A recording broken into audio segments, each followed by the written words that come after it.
Number 2, hi Peter, I have a relatively simple idea to spread awareness even faster. We need a symbol. Something simple that would evoke curiosity, something that would we could put on our clothing, our cars, etc. What do you think? Well, you know, I stay away from symbols in general. Symbols tend to lead to misinterpretations, and considering this weird small subsect of strange, usually religiously minded individuals who think that there's some kind of conspiracy behind the Venus Project, symbology tends to cloud things. I really don't care for symbols.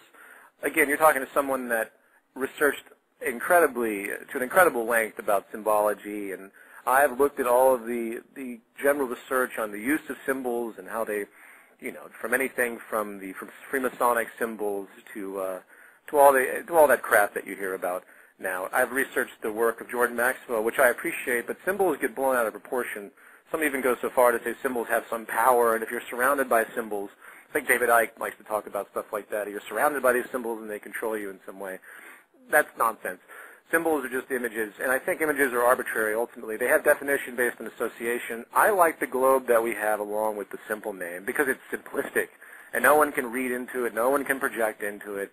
I don't want any more symbol. I don't care for a symbol. I really don't think it's relevant. And I think the use of symbols is generally elitist. Like when you see someone wearing a symbol like a cross, you know, I don't appreciate that. That's separatist.